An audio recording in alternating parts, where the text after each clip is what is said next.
trillions, however many lifetimes, maybe not in human form necessarily, but lifetimes of birth, old age, sickness, emotional pain, physical pain, and then finally death. And then again and again.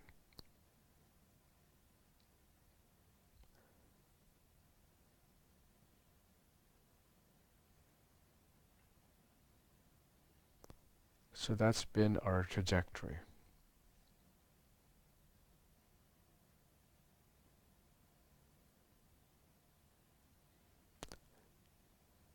And the Buddha also said that there is a way out of this suffering.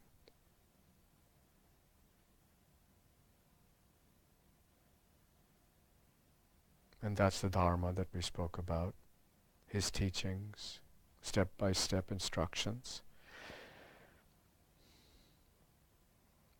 and realizations to erase the delusions in our mind stream that produce this suffering continuously, and once and for all we can cut it at its root and never have to suffer again.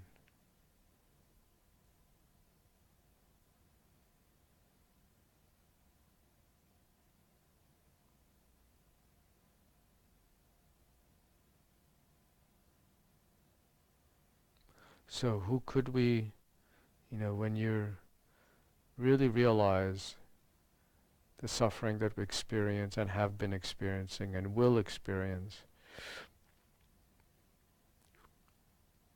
if you truly get that realization, then you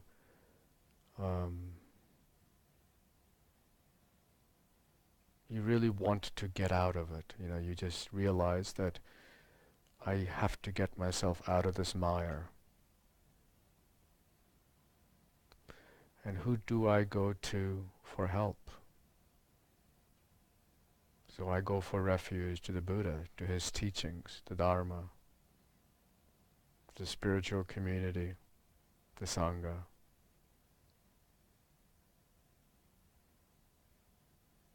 So the Buddha is the doctor, the teachings are the medicine, and the Sangha is like the nurse who nurses us back to health.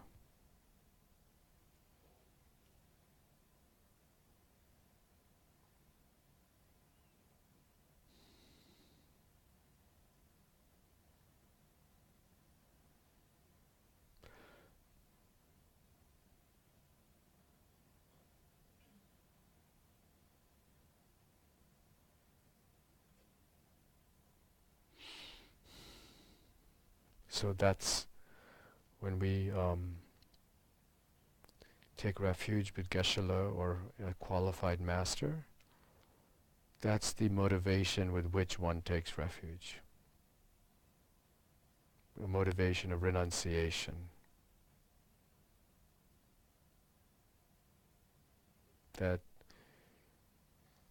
after examination, I have decided that this path is the right path, is the correct path for me, and I was making a commitment to follow this path.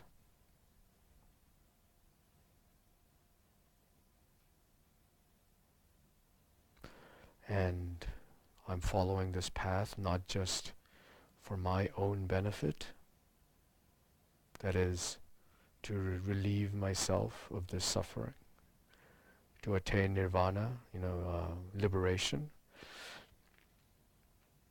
but there's so many other souls who are suffering in the same way.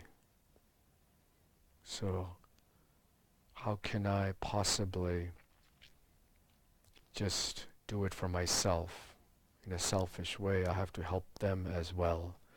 So I'll bring them along with me. So that's the mind of great compassion with which we go for refuge.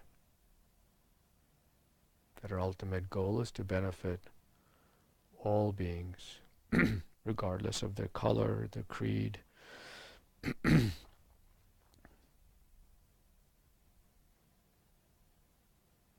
friend or foe, etc. And that's all also the motivation with which we start any practice or, study and so forth and so on.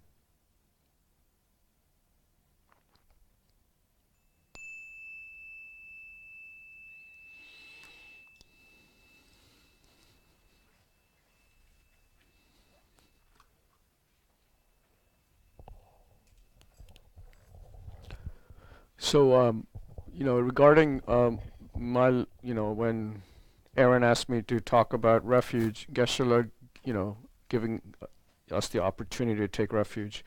One thing I wanted to mention is that, and Geshe-la mentions this on Sundays, is that,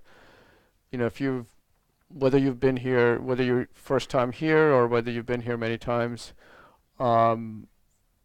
our job in the center is not to turn you into Buddhists, right? That's not our goal. So, if you take refuge, certainly you are formally, can call yourself a Buddhist, but that's not our goal. It's just to benefit. It's for our own benefit that Geshe-la is giving refuge, right? And so I just want to make sure that everybody understood that, right? So there's no reason to take refuge if you can continue to gain benefit from the teachings without taking refuge, right? So.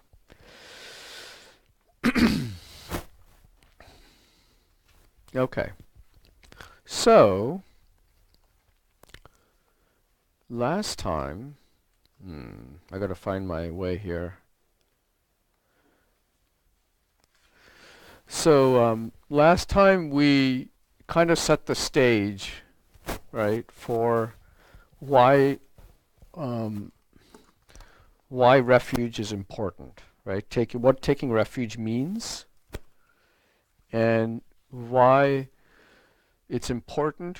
Maybe we talked about it to some degree, but especially we talked about how we experience suffering, right? Because it's important to understand that, right? That there's three types of suffering. Because without it, that understanding is the catalyst for us to continue on the path, right? Because if we think that, things are hunky-dory, then there's no incentive, right, to engage in virtuous behavior, to be generous, to be kind, to be compassionate. I'm having a good time, so why do I care about anything else, right? But of course, underneath it all, while I'm having a good time, there's great suffering, which we don't realize, right? So that's why it's important to the whole idea of karma, cause and effect, and the suffering is important in this context. So,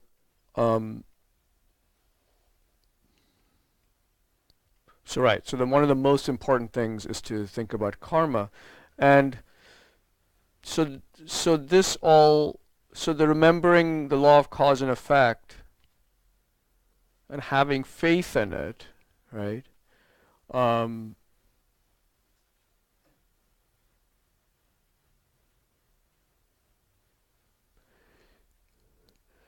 Is how renunciation happens, right? So renunciation meaning where we not give up worldly goods, right? Not give up our home and our family and so forth and so on, but give up the attachment to worldly goods, right? So to realize the cycle that we've been in since beginningless time, why we've been in that cycle, which is attachment, one of the reasons, the main reason, I guess, and to basically generate a sense of disgust about that attachment, right? So you say, I have to get myself out, and so I have to overcome this desire for whatever it is, right, that you desire. And we desire for so many things, right? Wealth, gorgeous men or women,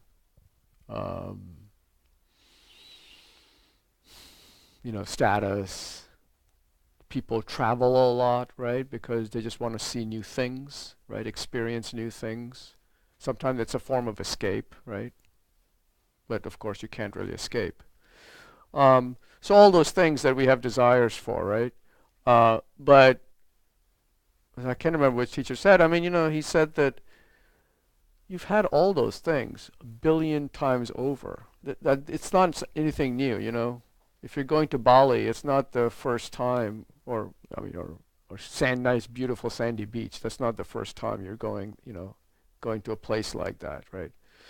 Or, beautiful wife or boyfriend or whatever, right? So none of these experiences are actually anything new. It's just that we keep repeating the same things over and over again, and all the associated pain and suffering that comes with it, right?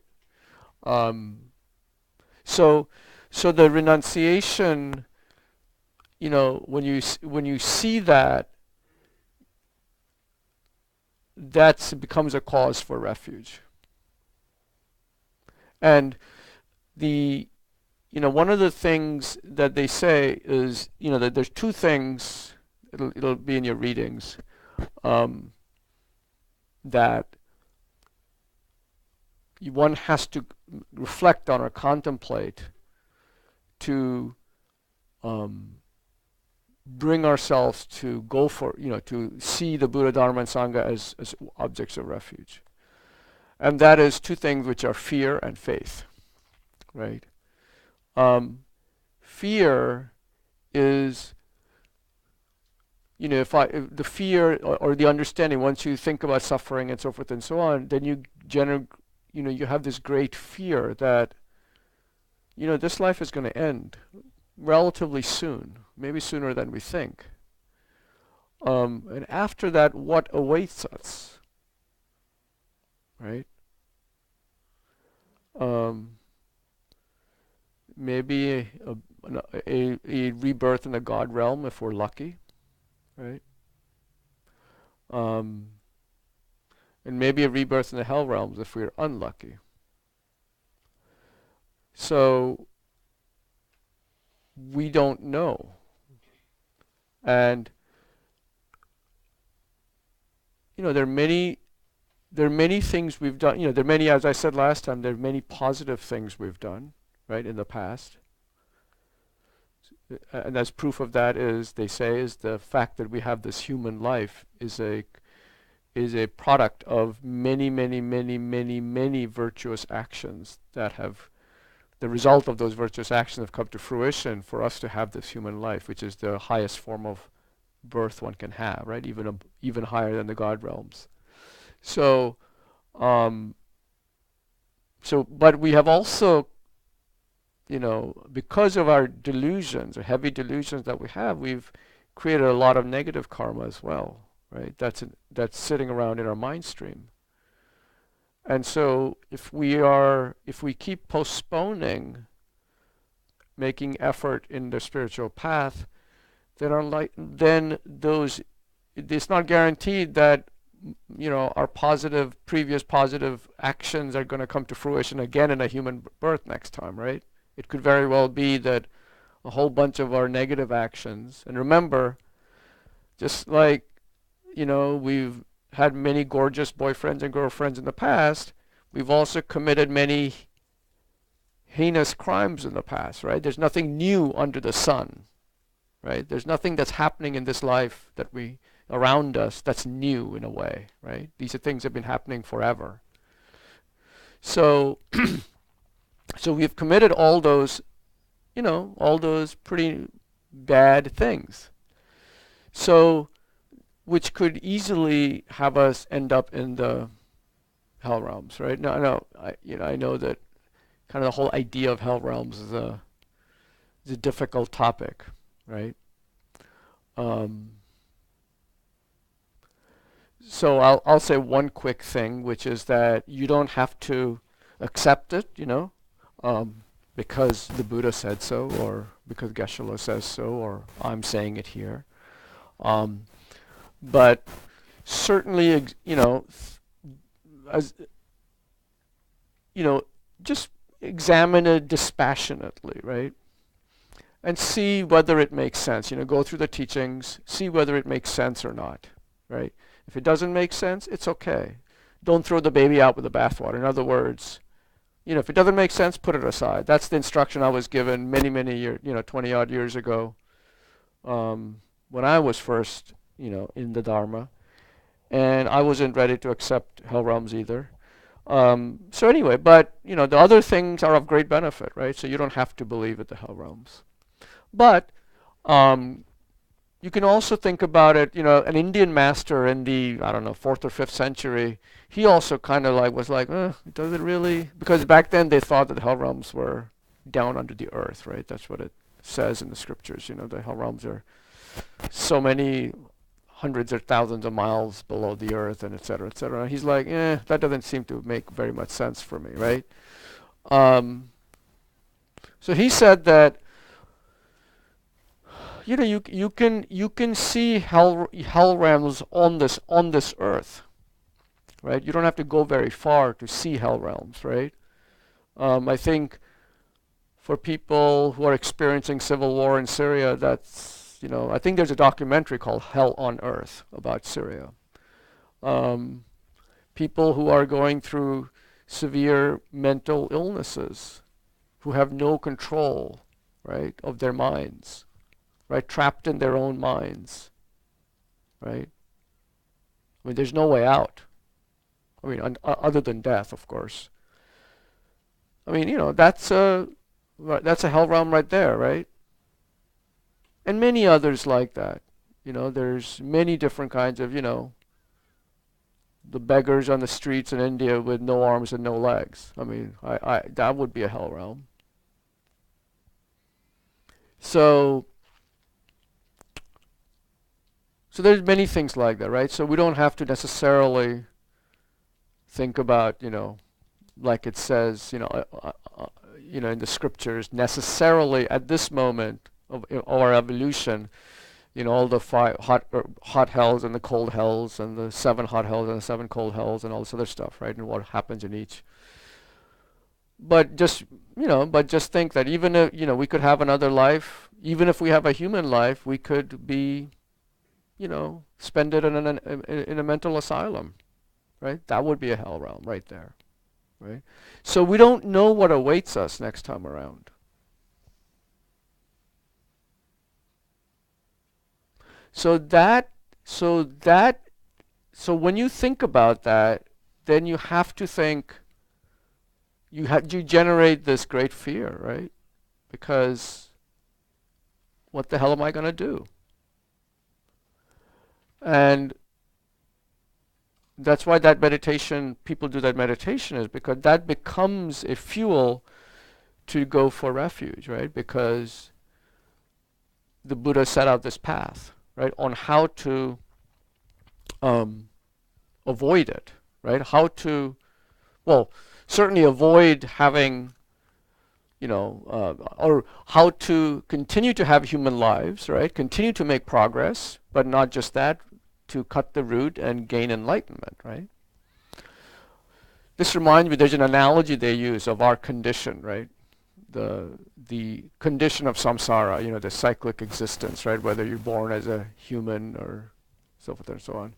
So it's kind of like, like for the death, for the meditation on death and impermanence, the analogy they use is, what's the verse goes? Our life, I'm paraphrasing, our life is like, that's right, a lamp in a howling wind, right? So it's, at any moment it could just go, right? So that's the imagery one uses in that meditation, right? So in the meditation on, refuge, and especially the one on what awaits us, another analogy or imagery they use is, our condition is like, there's a cliff, and we are hanging on to this root, from this tree that's on the side of the cliff that's about to fall down, right? And so there's and we're on a cliff, and it's thousands of feet down, right? So we're kind of barely hanging on to this root that's coming out of this tree, right? And with all our might, right? And there's a rat or a mouse that's gnawing on the root, right? So that's our condition. We just have only so long, right, this lifetime, to really, put it into practice, right? Put the action, Dharma into practice, and to try to climb up, right? Because, the falling it down the cliff is, falling into the hell realms. But that's what the original analogy was, right? So that's what it's like. So that's the kind of way to think about it, right? So when you have that, when you really think about it and understand it, then you gain the sense of, okay, I have to go for refuge, right? There was something else that came to my mind.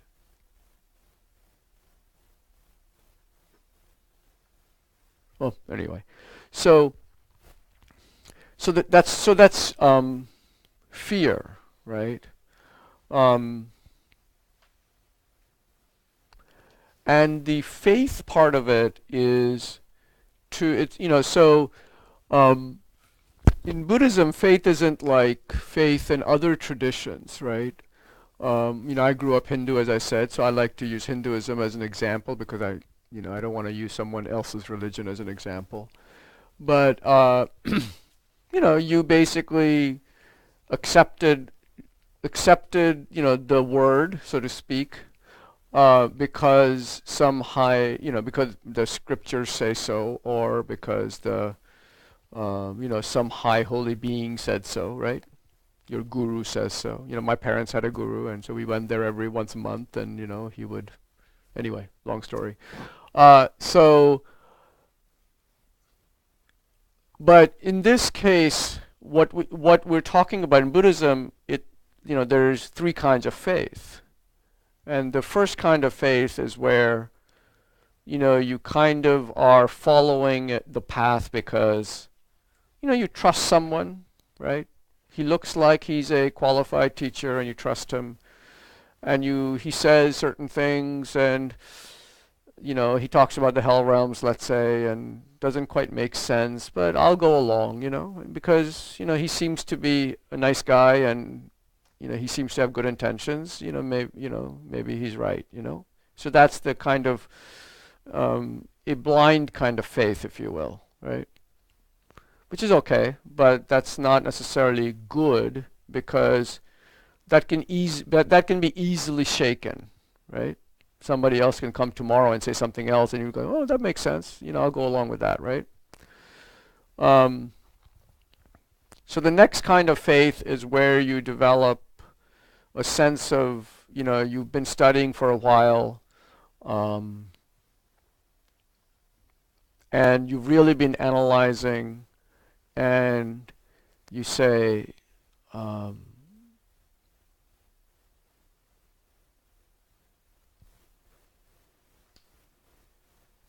trying to hang on for a minute.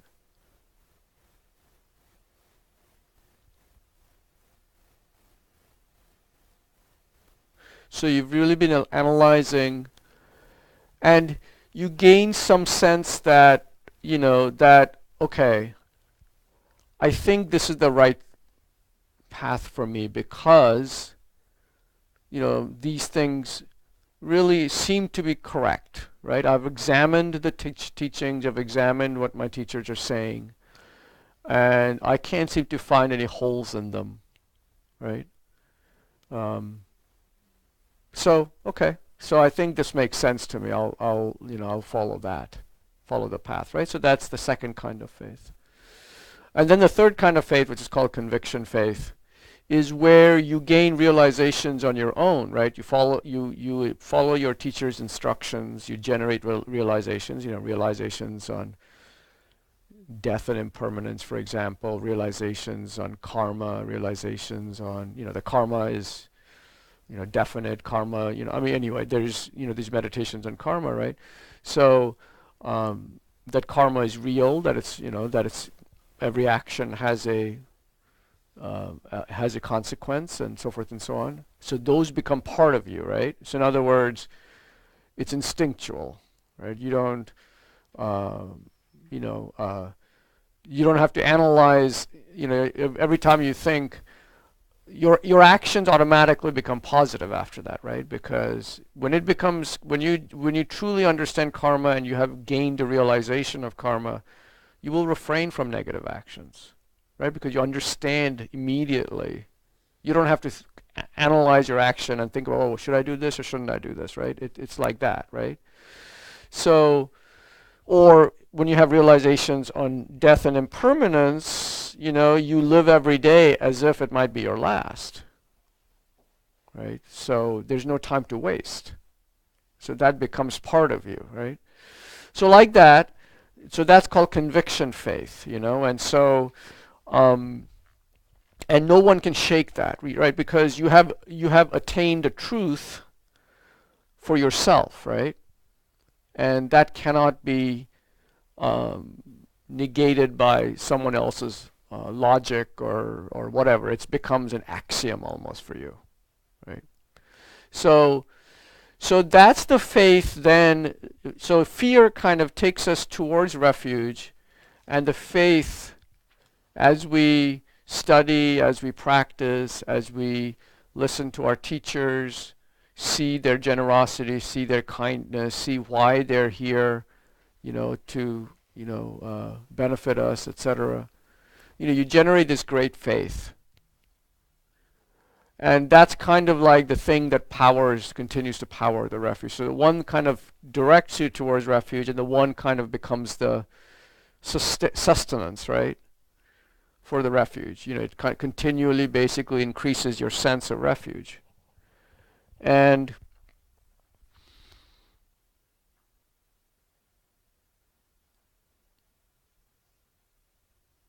refuge is a very powerful thing because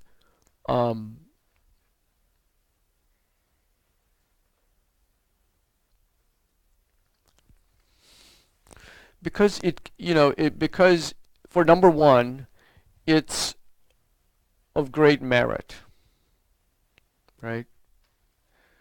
Having refuge in the Buddha, Dharma, and Sangha is of great merit, just like every other religion, having taken refuge in the gods in Hinduism or in Jesus Christ or whatever, is of great merit for that tradition, right?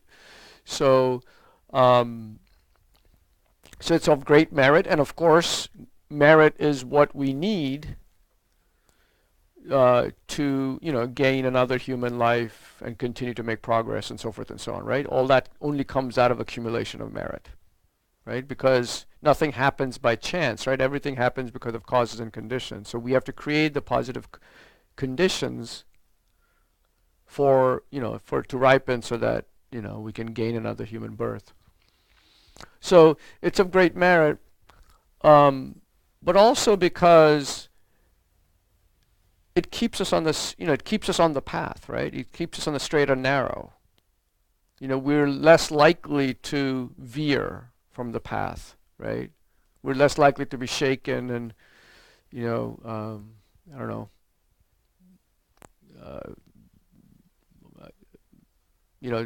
do bad things or whatever, right? Or be influenced by friends who don't necessarily have our best interests at heart, right? So, so that's a reason to take refuge, and that's one reason also, like people lay vows. The next step after refuge, if you continue on the path, and you're not a monastic, of course, then you take what's called lay vows, right? Which is a higher form of refuge, if you will. They go through this whole ceremony, and then you have to refrain from 5 things, So, so those are then, become another cause of merit, right? And keeps you further.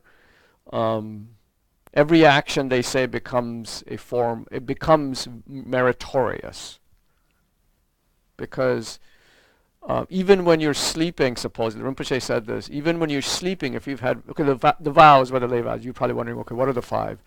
So the five lay vows, if you're wondering, are no lying, no stealing, no sexual misconduct, no intoxicants, which means alcohol. I don't know if it means cigarettes or not, but I would think it does because it's an intoxicant. I guess it forms a habit, so it's an intoxicant. What am I missing? Killing. Thank you. Yeah, that one. Yeah, so those are the five lay vows, right? Which are pretty easy to keep, actually, when it comes down to. And some masters will, when I took mine, Chöden Rinpoche was on, he was like, you don't have a choice, these are the five. And we said, okay. Others will say, well, if you really can't stop yourself from drinking sake, then, which is the only thing I miss, then, okay, maybe you can keep the 4 instead of the 5. Or maybe the 3 instead of, So, yeah. Okay, I don't know about that one. I think killing and stealing and lying are probably like the basics. Those 3 you probably have to keep. Anyway, so so those are the 5 lay vows, and so why am I mentioning this? I'm just saying this. Why, like Refuge, for example, with Geshe-la, what benefit is it, right? So, so similarly, the 5 lay vows are like similar benefit because when you take vows, because every action then becomes intentional, right? It's not just there's an intent behind every action, right? So then what happens is every action becomes positive. Well, unless it's a negative action. Negative actions don't become positive, but neutral actions become positive. Like you're sleeping. Rinpoche said if you're sleeping, even that becomes positive. Normally it's a neutral action, right? But if you're in the vows, then even that becomes positive. Now, of course, the downside of the lay vows is if you do commit one of those actions, then the repercussions are higher than if you didn't have the vow, right? So it's important to keep them, right? And those are lifetime vows, so you can't say, well, I'll stop today. Anyway, that's beside the point. So, so regarding, we talked about, being reborn as a human, right? And so,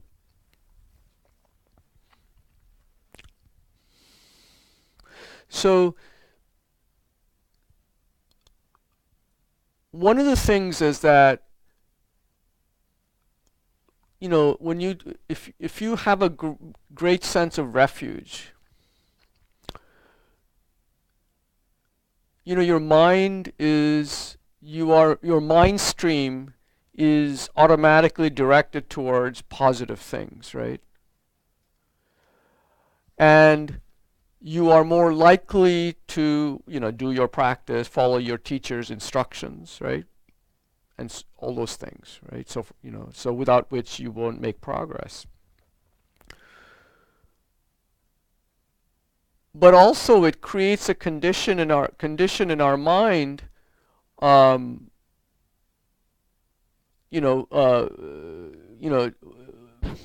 I trying to say? Okay, let me tell you what Rinpoche said. So what Rinpoche said is that at the time of death, the most important thing is to have a positive mind. Okay? That's the most important thing. Because the state of mind at the time of death has a great influence on the next birth, what the next birth will be like, right? So if our state of mind at the time of death is one of great attachment, right? Like, all the money that I've made over the, in this life, I'm having to now leave it, or, or great regret, all the things I haven't done and so forth and so on, right? Um, if it's of attachment, then you're going to be born, even if you're born as a human being, you will have, suffer from great attachment at that time. More likely you'll be born as, one of those hungry ghosts or whatever that, that are always looking for food and water but can never find it and so forth and so on, right? So, but in any case, if you don't believe that, but at least you can understand that the mind that you have in the next life is going to be one of, great attachment that will be unfulfilled, right? So then will come disappointments, right? So, um, so it has a great influence. It's not it's not what decides it. I mean, there's all these other causes and conditions from endless time, beginningless time that also comes into play, right? All together, this mishmash ends up with your next birth. So what Rinpoche said was that, and this is the instruction he gives all his students, is that at time of death, try to bring an image of either, chant mantras that help you, right? So that you can occupy your mind with something auspicious, or you visualize an image of a holy being, right? So, he was talking in the Buddhist context, so he was talking about, either your teacher or the Buddha, picture of the Buddha. So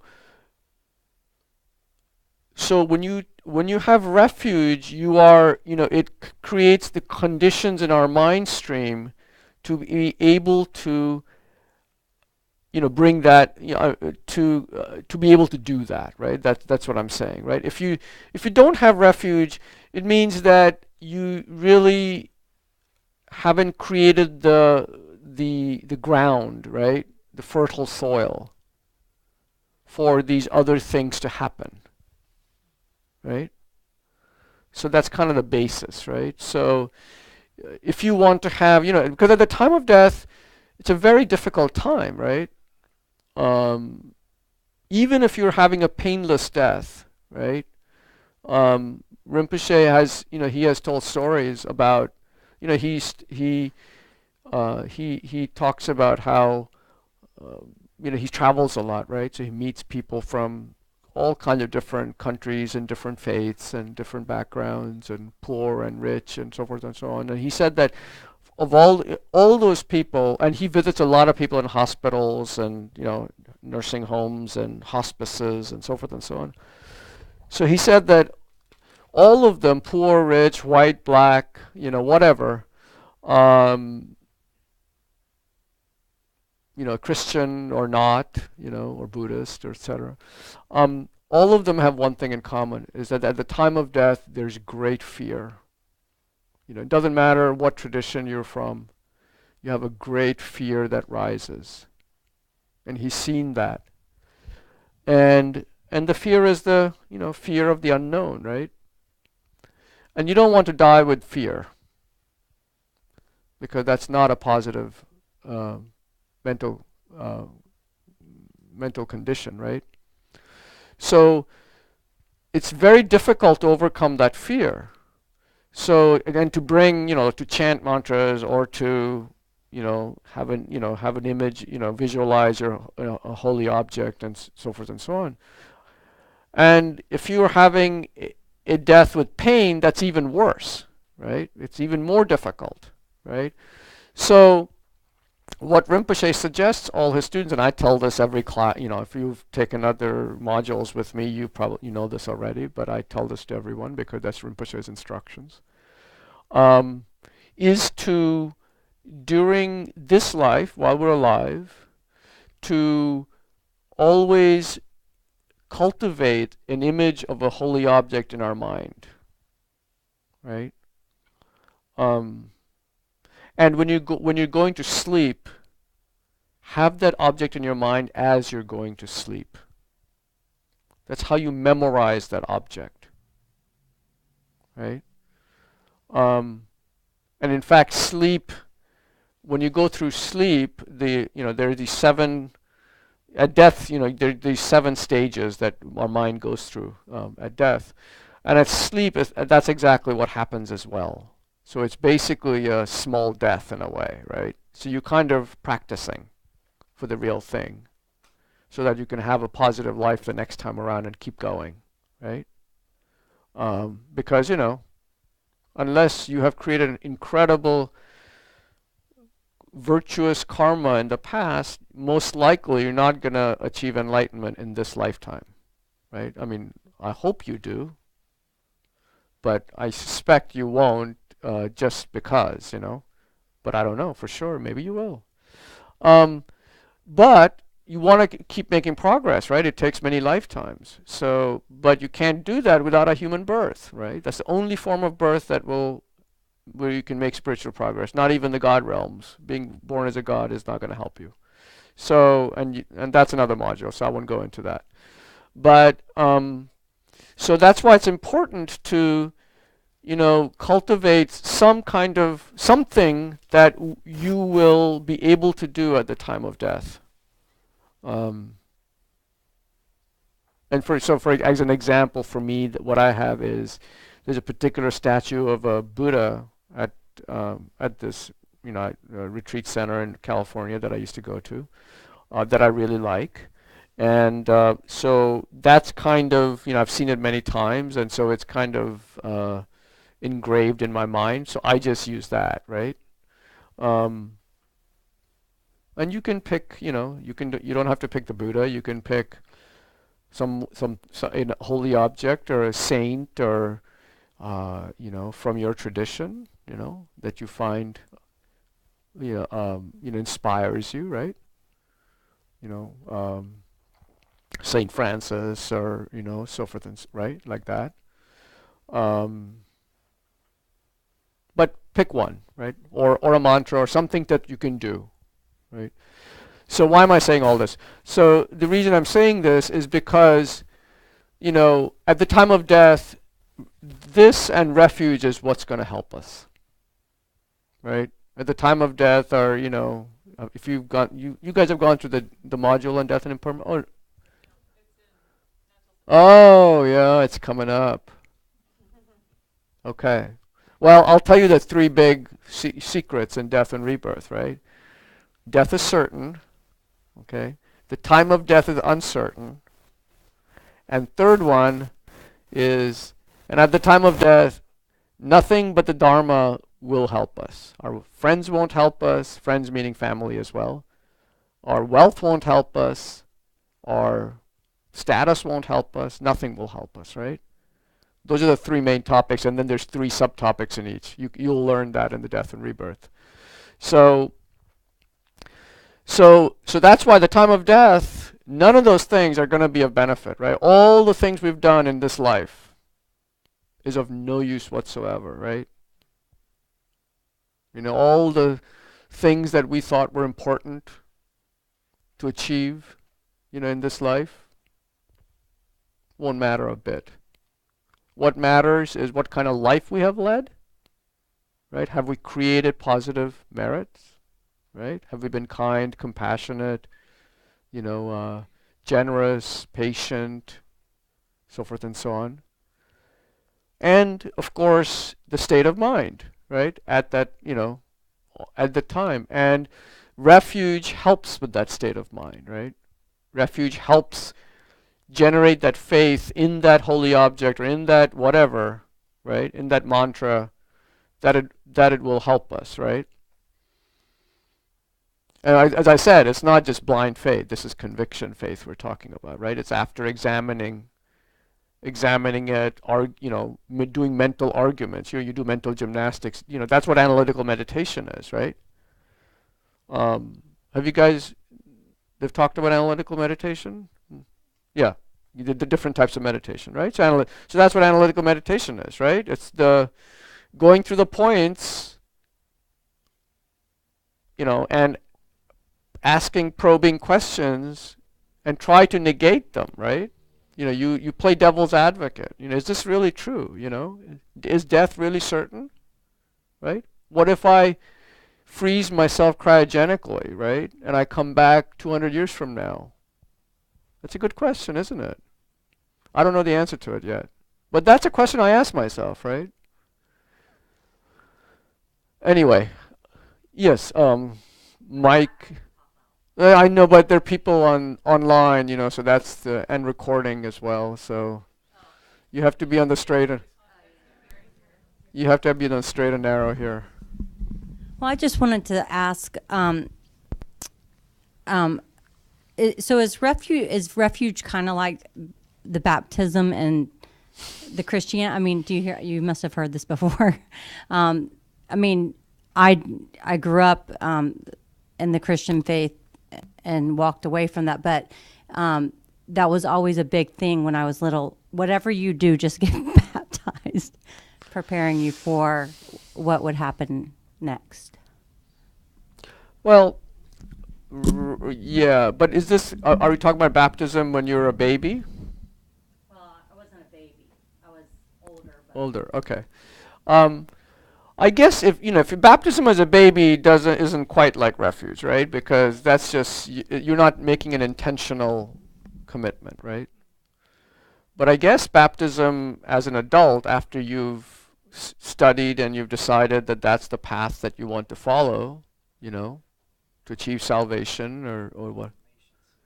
And confirmation, right? Confirmation in Catholicism, right? So that's, my wife was going through the conference. Anyway, that's another story. So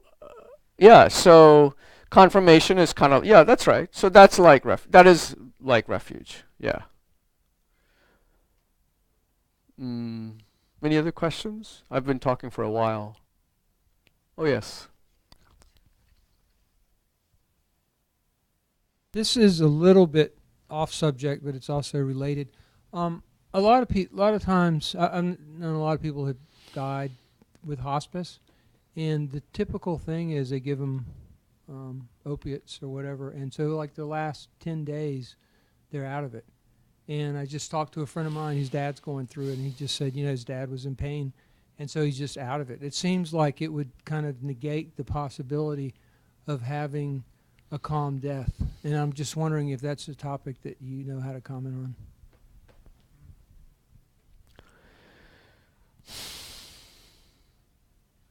It's a good question. I mean, there's two sides to it. I mean, one is that, yes, you want to have a clear mind at the time of death so you can do your practices, right? Whatever your teachers have given you instructions. Usually your teacher, during your lifetime, you ask your teacher for advice, and he tells you what you should do at the time of death, and if you have a clear mind, you can do all those things. On the other hand, I've also heard that, if you're in great pain and you have the capacity to alleviate that pain, then you shouldn't, suffer, right?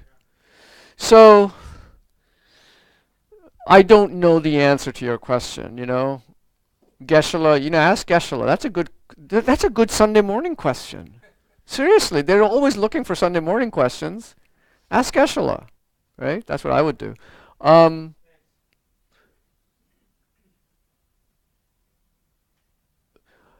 reminds me about, like how hard it is at the time of death. So there was a great master, not Song Rinpoche, not Kirti, Rinpa Rinpoche. Yes, Rinpa Rinpoche. And he was dying of cancer, I think. It was a very painful, death process. And so he told his student that even he, who was, if not enlightened, pretty darn close to it, he said that his mind was in so much pain, mind was consumed by so much pain that the only thing he could do was just visualize an image of the, that he had memorized, right? That's all he could do. He couldn't remember, he couldn't remember his chants. He couldn't remember, he couldn't remember half his, mantras and, all the things that he was planning to do and so forth and so on, right? So, but he could do that much. And he said, that he told a student, and he said that's good enough, So, yeah, so even someone like that, of course, there's some students who say, well, I mean, he was just setting an example. He really wasn't going through that. He was just giving it as an example to his students, but I don't know, which is, but anyway. Yeah. So we talked about what brings us to refuge and what sustains us, right? The fear and the faith. And it's important to, the fear is kind of, it's a tough one, right? I mean, do you really want to follow a path that's based on fear, right? You could ask that question, right? But it's not quite that, right? I mean, yes, it is fear, but it's fear that leads us in a positive direction, right? That's how I think about it. Right? It's not like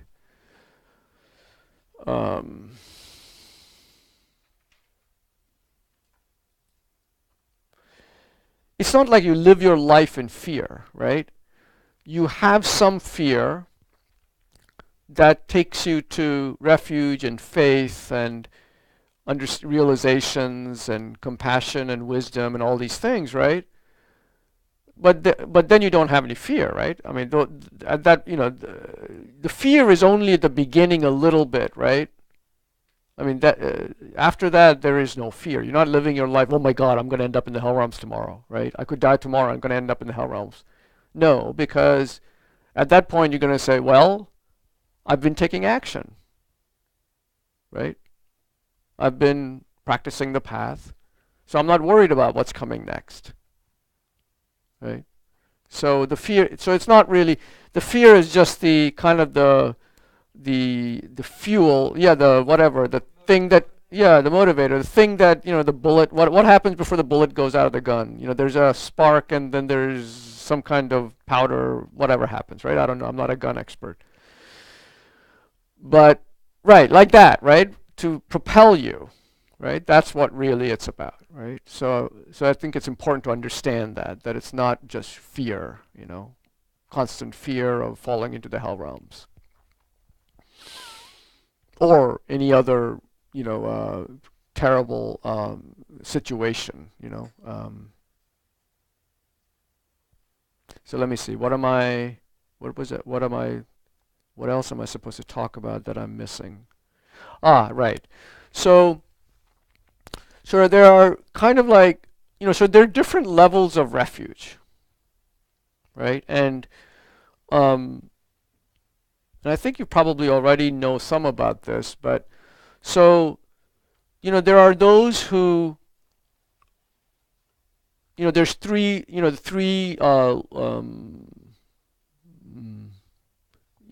scopes of students, they talk about it, right? Have you guys talked about that in the Lamrim?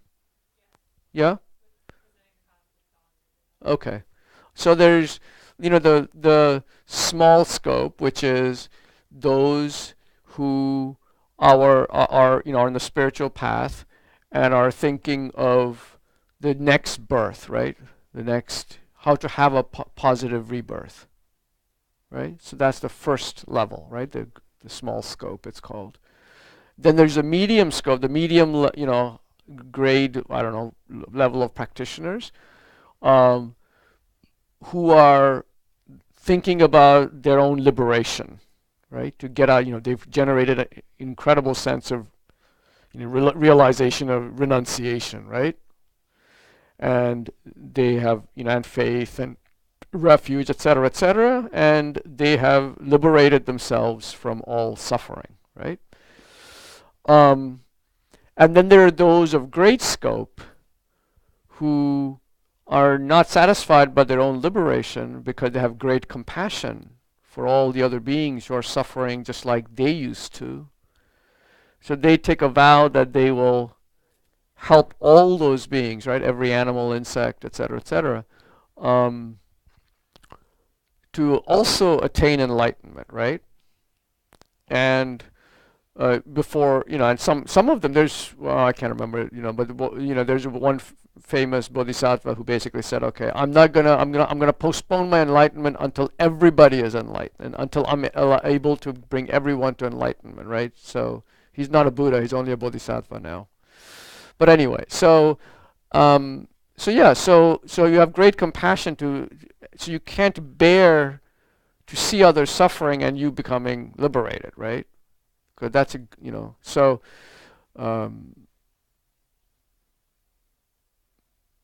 so those are the three levels of practitioners, right? So like that, you also have three levels of refuge, right? So those who go for refuge, for a better birth, right, next time around, to continue on the path, right? They are not thinking of by the way, did you notice in those three levels that if you are basically thinking about being only about this life, even if it's only, I guess even if you're a kind or gentle person, but you're only thinking of this life, you're actually not on the Buddhist spiritual path, at least. Right? You at least have to think about the next life, right? Anyway, so similarly, there's three levels of refuge, right? So you can take refuge in the Buddha, Dharma, Sangha so that you can gain a human birth the next time around, right? Or a positive rebirth the next time around. Or because you have fear that, or that you really are afraid of the hell realms, so anything but the hell realms, please, kind of refuge. Then there's, of course, refuge. You've generated great faith. You have been practicing, and you have really, you have, generated wisdom, and so forth and so on, and you take refuge to gain, for your own liberation, right? And then, of course, refuge, the ultimate refuge, which is, may I be of benefit to every single being, right? Until then, I'm dedicating my enlightenment to all those beings, right? I take refuge, like our prayer said, I go for refuge until enlightenment to the Buddha, Dharma, and Sangha by my virtuous actions of giving and so on. May I become a Buddha to benefit all living beings, right? Right? That's the prayer, right? So that's the highest level of refuge, right? So those are the kind of the three levels. And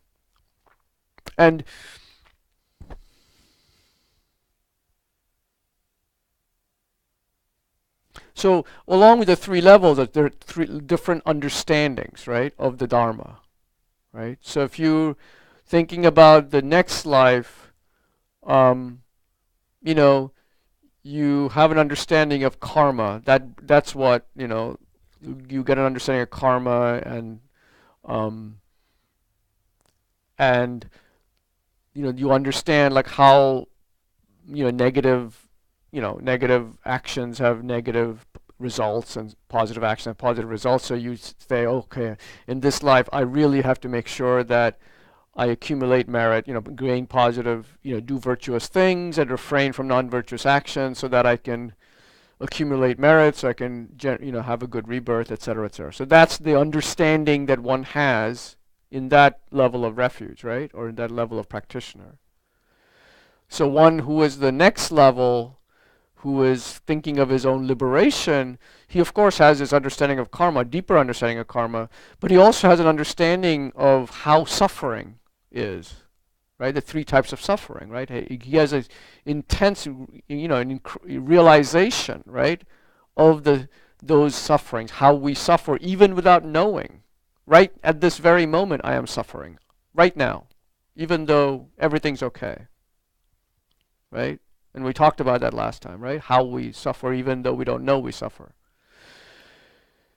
So when you have that understanding of suffering, you generate this great renunciation, right?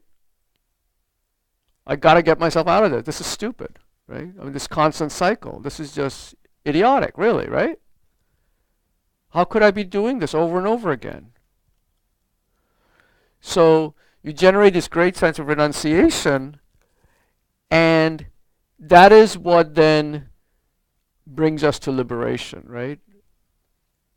For our own liberation, right? We overcome attachment.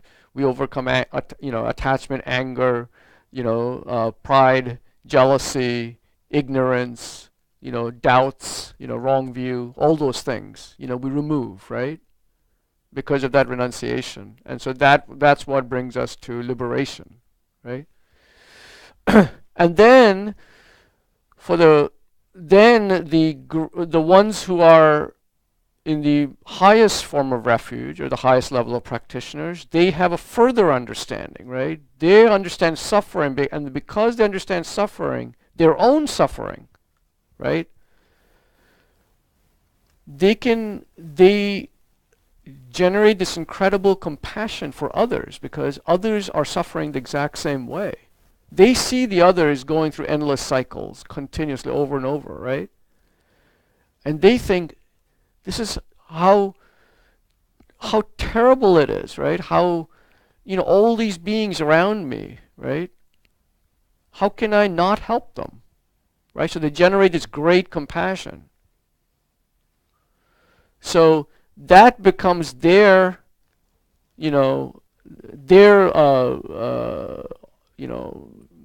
sustenance of refuge, if you will, or whatever, right? So their refuge is coming from that mindset. So that's why different levels have different understandings, right? You're kind of peeling an onion at each level, right? You got to have and it's not like, first you get to this level and then you work on all the things for the next level. You're all actually working on all the things at the same time. It's just that where are you in your evolution, right? I mean, it's not like you postpone, suffering till you reach the first level, right? Well, that won't work because it'll take you eons still, right? So you work on everything, but maybe you're at the first level right now, and it's, because you're understanding, you have realization in certain things, but not in others, and so forth and so on, right? Like that.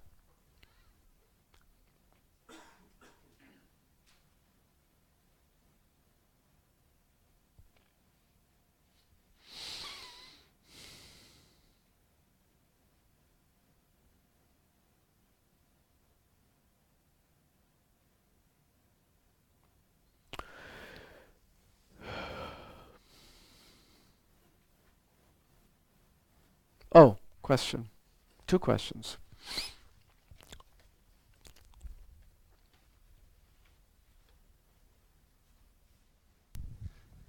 I might be way off here, but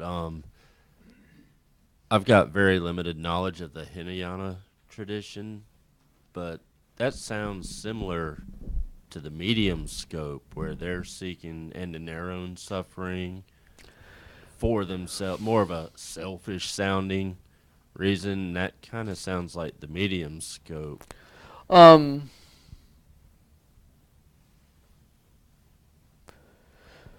used to think that too, but I have come across Hinayana practitioners or Theravadan practitioners who, practice compassion and so forth and so on, right? I mean, of course, we all practice compassion, but I meant, they are working on realizations and compassion. So, to be honest with you, I don't know the answer to your question. Maybe there are different lineages that, even in the Theravadan tradition, that only work towards their own liberation, and others who actually work towards others. So I don't know a good answer to your question. I don't know much about the Theravadan tradition, to be honest, either. So, yes. Okay, so we start talking about rebirth, my head starts spinning. Okay, and then when we talk about it in the context of Buddhism and these particular paths, then that seems okay. I'm like, I start wondering about all of humanity is not Buddhist. I know that. But yet they keep populating. They keep getting, there are more and more people every day on this planet that are human. So, but they're not Buddhist. But they're being reborn as humans. So what does that mean? How does all that happen and how does that fit into what we're learning? Well, that's good, right? Because that means like more people are, whether they're Buddhist or not doesn't matter, right? They're doing good things so they can become humans, right? I don't know if that's a good reason for overpopulation, but in any case, have more children. You're bringing more, more human rebirths. Yeah, right, exactly. Who needs animals? Make them all humans. Well, I mean, yes, there are more people, but again, this is, well, first of all, this is only one planet, right? So remember there are lots of other planets with possibly life forms, right? So that's one thing to consider, right? So we only have a myopic view of our own little planet, right? So there's lots of other planets that most likely have other forms of life, right? Which would also be considered as part of, if they're sentient beings, that they would be considered as part of the, in the Buddhist path, right? Algae and stuff wouldn't be, but, a single cell, organisms wouldn't be. But if they're sentient beings, they would fall under the Buddhist umbrella, right? So, I mean, who's to say, that I don't know the answer to your question. I'm not sure I understand your question all the way. But if you're asking that, okay, if there were 100 people in the entire universe, and 100 beings in the entire universe, and let's say the number of people are 10 today, and it keeps growing to 20, does that mean there are going to be fewer of the others, right? That's what you're asking. Is that what you're asking? Anyway, it's okay. So, well, let me say it like this. Okay, so does that mean that people are in other walks of life that had never come in touch with the Dharma, that they are doing what is needed to be reborn as a human, in their own way? Yeah, sure, absolutely, okay. Right? I mean, the Buddhism, what His Holiness said is that every path is leading somewhere good, right? Positive, right? There's not one. I mean, just like one size of pants doesn't fit all, one religion can't fit all, right? So you have to have different traditions because you have many different types of minds, right? So to some people, to me, Hinduism does not work, but to almost 1 billion people, it really does, So that's great. That's fine, right? So there are many ways to the same goal. However, at some point, even those guys, even the high beings from all the different traditions, they can become the highest level bodhisattvas, but they still have what he said was very slight obscurations still, and because of that, they cannot get truly enlightened. And to be truly enlightened, they by themselves are automatically fall into the Buddhist path. So, take it for what it, That's right. That's not to say Buddhism is any better or worse, right? He's just saying that there is one final level of understanding that's needed before one can get enlightened, right? And that is not there in other traditions, but you have to have that to, to remove all your obscurations. So, question?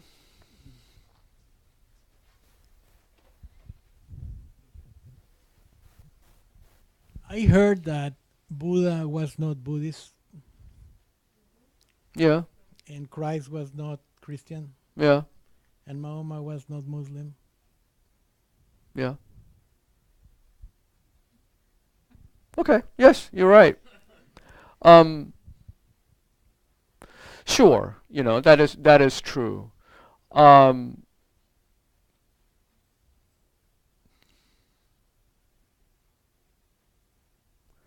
but that's only in this life, right? That Buddha was not a Buddhist. So what they say is that all Buddhas have followed this lineage, right, of Buddhism, in the past, right? So they have that lineage in their mind stream. So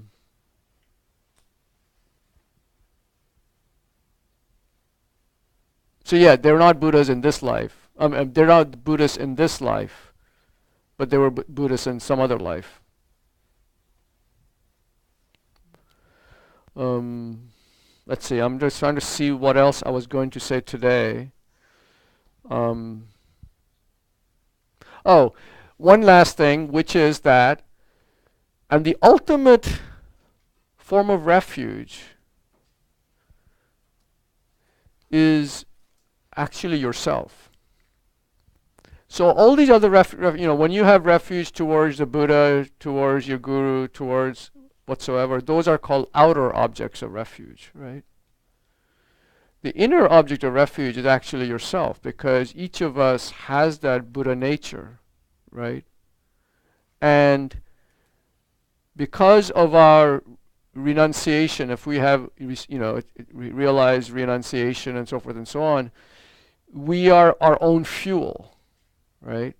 So we are actually, in a way, we are taking refuge in our own potential, right?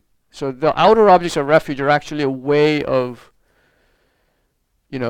seeing ourselves for who we are, right? And the potential that we are. And actually, of course, in the Vajrayana or Tantric tradition, you'll have, I can't speak too much about that, but that is what one is doing, right? One imagines as if that one were already enlightened, right? One acts as if. And then from that comes the actions, right? How a Buddha would act, right? So you kind of taking refuge. So the ultimate refuge is inside, right? So that's a deep topic, but I just wanted to kind of just let you know that, and that requires a lot of realization and contemplation, to truly understand that. Because I remember I asked a teacher once, I asked him, like, okay, so I didn't understand that ultimate refuge thing. He said, well, you gotta do all this, and this, and this before you can really understand. I said, okay, But I did understand some of it after a while. So anyway, any last question? Next time we'll talk about, like, the qualities of the objects of refuge, the objects of refuge themselves, their qualities, why they are worthy of, why one should consider them objects of refuge, right? What are the reasons, right? Everything has a reason in Buddhism, right? They always present it like as, here are the benefits, here are the Here are the benefits of believing in something. Here are the disadvantages of not believing in that thing. And then finally, here's how to believe, right? So we've talked so far about why refuge is important. We've talked to some degree. I haven't talked about the disadvantage of not having refuge, really, but that's obvious. But I've talked about the advantages of going for refuge. So next time we're going to start talking about what are the objects of refuge, why they are, and so forth, and their qualities, right? So that's next. Hey, wake up. All right, so let's wake up for the dedication at least. So I think it's on page 32.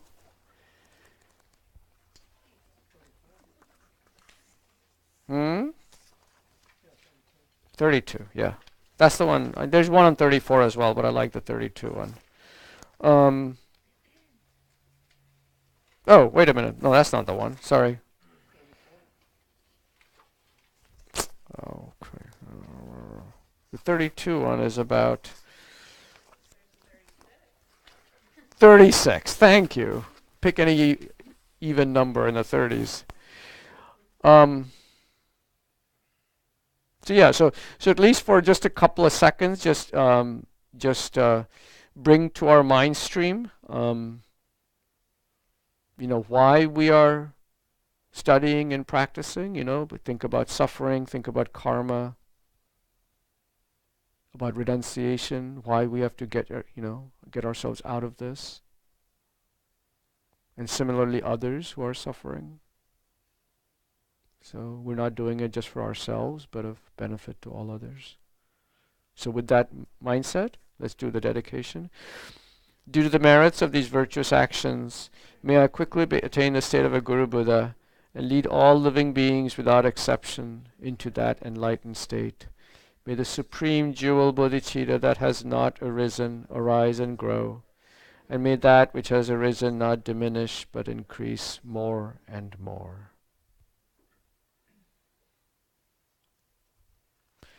Actually, would you mind if we just do the 2 long life prayers? Because we've been asked to do some prayers for Lama Zopa. So we'll just do His Holiness and Lama Zopa.